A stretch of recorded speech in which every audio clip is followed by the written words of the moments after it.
Change over के math class में आपका स्वागत है। आज हम लोग अलजेब्रा यानी बीजगणित पढ़ने जा रहे हैं। इसे 5 पार्ट में बनाया गया है। पहले पार्ट में चर, अचर और पद की चर्चा की गई है। दूसरे पार्ट में समान पद एवं असमान पद की चर्चा की गई है। तीसरे पार्ट में व्यंजक और उसके प्रकार को बताया गया है। चौथे पार्ट में व्यंजक का जोड़, घटाव, गुणा, भाग पर चर्चा की गई है। पांचवें और अंतिम पार्ट में समीकरण पर चर्चा की गई है। उम्मीद है कि आप इसे पार्ट 1 से देख रहे हैं।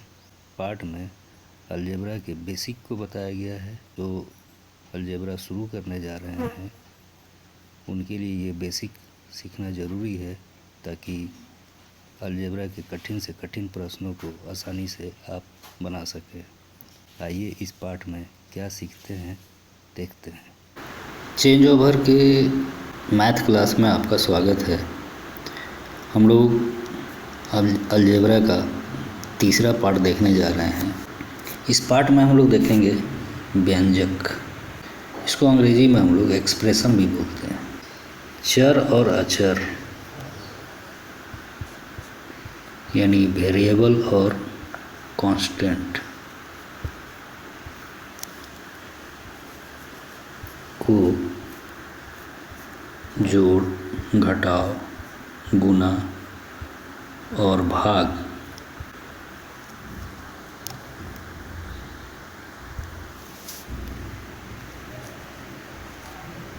की क्रिया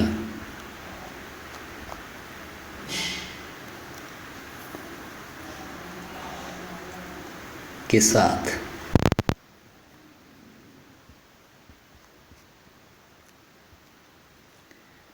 लिखा जाए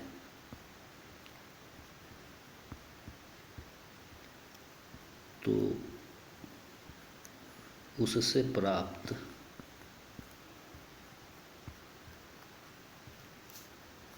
पद या पद के समूह को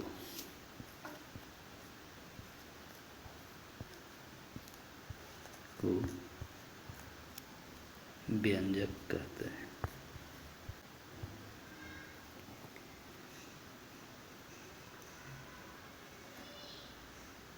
इसे हम लोग एग्जाम्पल से समझते हैं। यहाँ ये तो परिभाषा है, यानी चर और अचर को यदि जोड़, घटाव, गुणा, भाग को शामिल करते हुए यदि लिखें तो उससे कुछ न कुछ तो हम लोगों को प्राप्त होगा। तो या तो पद प्राप्त हो सकता है या तो पद का समूह प्राप्त हो सकता है। तो जो भी प्राप्त होता है उसको हम लोग व्यंजक कहेंगे, यानी एक्सप्रेशन कहेंगे। एग्जाम्पल से इसको हम लोग स्पष्ट करते हैं। जैसे x में 4 जोड़ने पर इसमें कहा जा रहा है कि x में 4 जोड़िए। तो x में 4 जोड़ेंगे तो क्या मिलेगा? x + 4। तो ये x + 4 क्या है? ये x + 4 व्यंजक है। यदि इसी का उदाहरण हम लोग घटाव पर ले लें तो हम लोग x - 4 मिलेगा। अगर गुणा में ले लें तो 4x मिलेगा। अगर भाग में ले लें तो x/4 मिलेगा। तो ये जो भी हम लोगों को प्राप्त हो रहा है ये सभी क्या है? व्यंजक है। y में 4 का गुना कीजिए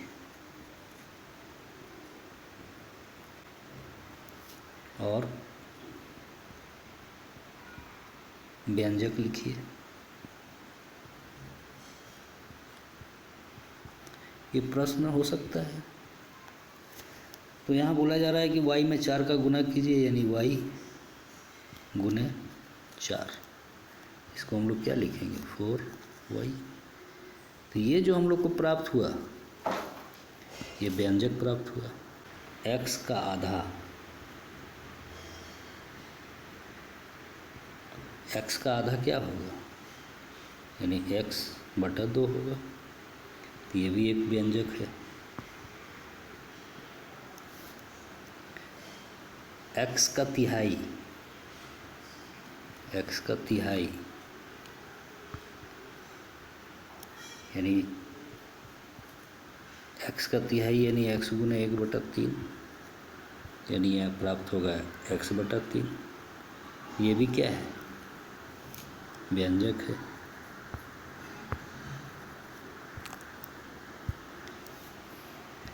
और भी क्वेश्चन हो सकता है, x² का चौथाई यानी x² गुना 1/4, ये क्या प्राप्त होगा, x²/4 प्राप्त होगा। तो ये भी क्या है, एक व्यंजक है। कहने का मतलब है कि हम लोग भाषा में कुछ भी हम लोग लिखें तो उसको हम लोग व्यंजक में प्रस्तुत कर सकते हैं। जैसे 4 में x² y² का भाग, इससे हम लोग को कौन सा व्यंजक प्राप्त होगा, तो 4 में हम लोग को भाग देना है किससे, x² y² से भाग देना है, यानी 4/x² y² होगा। तो ये क्या प्राप्त हुआ, हम लोग को व्यंजक प्राप्त हुआ।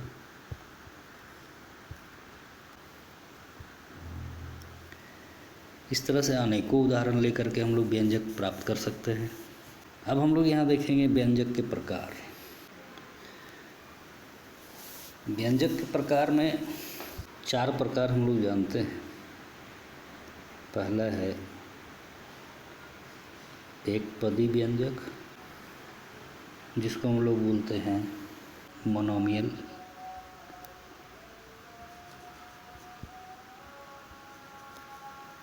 एक्सप्रेशन।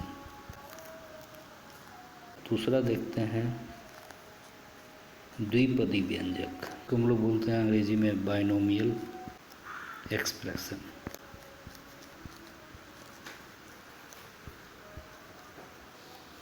तीसरा त्रिपदी व्यंजक, इसको हम लोग अंग्रेजी में बोलते हैं ट्राइनोमियल एक्सप्रेशन।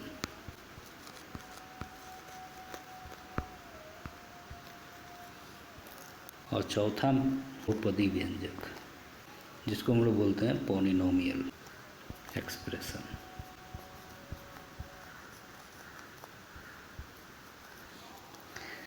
सबसे पहले देखते हैं एक पदी व्यंजक।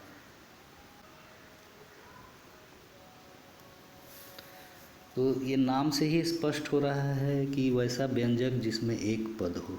इसका एग्जाम्पल देख लेते हैं, जैसे 3x²। तो यहाँ देखते हैं हम लोग कि यहाँ एक ही पद है, यहाँ 2 पद नहीं है। इसको हम लोग अगर विस्तार में लिखें, अगर इसको कैसे लिखेंगे, 3 गुना x गुना x। और हम लोग पीछे पढ़ चुके हैं कि गुना और भाग से कोई भी पद अलग नहीं होता है। तो चूँकि यहाँ विस्तार रूप में देख रहे हैं कि सभी गुना में ही है, इसीलिए ये एक पदी व्यंजक है। दूसरा उदाहरण हम लोग लें 3x²/y। तो यहाँ देख रहे हैं गुना और भाग है, दोनों है, फिर भी इसको हम लोग क्या बोलेंगे, एक पदी ही कहेंगे। क्योंकि यहाँ पर जोड़ घटाव का चिन्ह शामिल नहीं है। 3x²/y + 4। अब यहाँ देखिए क्या है, ये एक पद है और ये एक अलग पद है, और दोनों पद को यहाँ पर जोड़ में लिखा गया है, जोड़ से लिखा गया है। तो यहाँ चूँकि 2 पद हो गए, तो इसको हम लोग एक पदी व्यंजक नहीं कहेंगे, दोनों को अगर मिला करके अगर पूछा जाए कि ये क्या ये एक पदी व्यंजक है क्वेश्चन, तो इसका आंसर क्या होगा? चूँकि ये दोनों अलग अलग पद है और दो पद है यहाँ पर, तो ये एक पद ही नहीं है, इसका आंसर होगा नहीं है। लेकिन इसी प्रश्न को अगर इस प्रकार से अगर पूछा जाता कि 3x² बटा y गुने 4, अब यहाँ देखिए इसी का रूप बदल गया, यहाँ गुना में लिखा हुआ है और हम लोग पहले पढ़ चुके हैं कि गुना और भाग से कोई पद को हम लोग अलग नहीं कर सकते हैं। तो यहाँ चूँकि दोनों गुना में लिखा हुआ है तो ये पद अलग नहीं हुआ, और जब अलग नहीं हुआ तो इसको हम लोग एक पद ही कहेंगे। इसको जब हल करेंगे तो हम लोग को क्या मिलेगा? 12x² बटा y। तो ये एक पदी व्यंजक का उदाहरण है। अब हम लोग देखते हैं द्विपदी व्यंजक, यानी वैसा व्यंजक जिसमें दो पद है। मतलब उदाहरण यहाँ ले लें, एग्जाम्पल x+4, ये द्विपदी है। दूसरा उदाहरण ले लें x² - 4, ये भी दो पद है यहाँ पर, क्या कि प्लस माइनस लगा हुआ है। तीसरा उदाहरण ले लें x/2 - 1, तो यहाँ भी देखेंगे हम लोग कि यहाँ दो पद है, ये है और ये है, और दोनों अलग अलग किससे अलग हो रहा है? तो माइनस और प्लस से अलग हो रहा है। तो ये सभी दो पद के उदाहरण हो गए। मान लीजिए y² - 4। पांचवा उदाहरण ले लेते हैं 2xy + 3। तो यहाँ देख रहे हैं कि प्लस माइनस अगर लगा हुआ है तो वो पद अलग हो गया, और दो पद है इसलिए हम लोग इसको द्विपदी व्यंजक कहेंगे। त्रिपदी व्यंजक,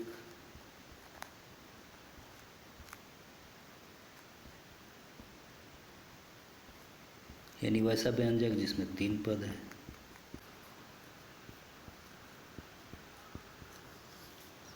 एग्जाम्पल इसका देखिए, पहला एग्जाम्पल x + y + 4 लिख सकते हैं। यहाँ देखते हैं कि दो प्लस का चिन्ह लगा हुआ है, यानी तीन पद है यहाँ पर। ये x एक पद है, y एक पद है और 4 एक पद है।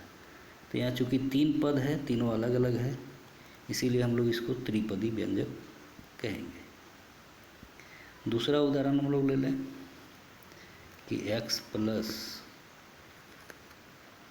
y गुने x + 4, क्या ये त्रिपदी व्यंजक है? तो हम लोग यहाँ देख रहे हैं कि बीच में y और x गुना में है, तो इसको हम लोग पहले हल कर लेंगे। हल करने के बाद ही हम लोग देखेंगे कि ये त्रिपदी है या नहीं। तो हल करने से हमको क्या मिलेगा? x + xy + 4, और ये तीनों देख रहे हैं हम लोग क्या है? अलग है, इसलिए ये त्रिपदी व्यंजक है। हम लोग यहाँ माइनस का भी चिन्ह लगा के देख सकते हैं, गुना का चिन्ह लगाइए, घटाव का चिन्ह लगाइए, लेकिन तीन अलग अलग अगर पद हमको मिलता है, सरल करने के बाद तीन अलग अलग पद मिलेगा, तभी हम लोग उसको त्रिपदी कहेंगे। नाम से ही स्पष्ट हो जाता है, दो से ज़्यादा पद हैं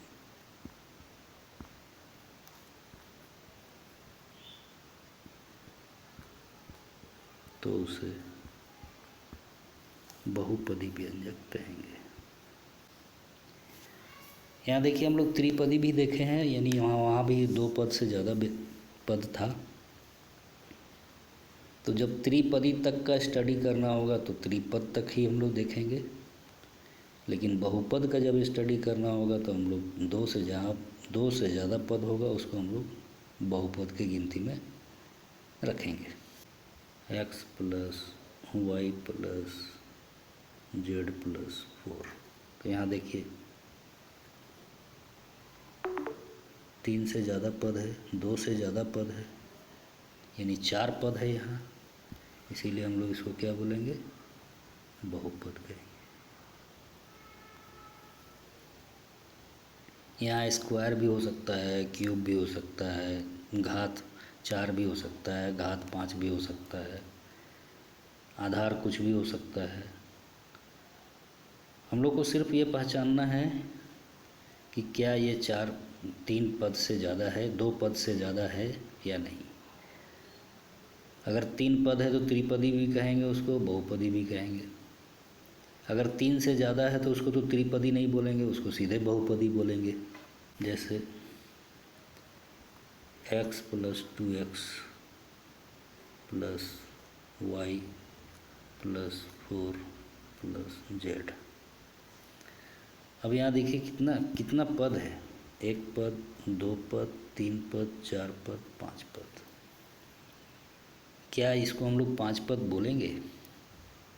सबसे पहले गौर करके देख लीजिए।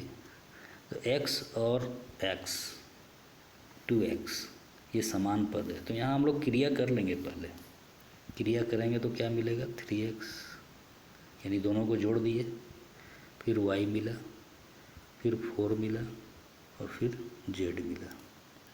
अब देखते हैं कि यहाँ और इसको तो हम लोग सरल नहीं कर पाएंगे, ये अलग पद है, ये अलग पद है, ये अलग पद है, ये अलग पद है। कहने का मतलब ये बहुपद है।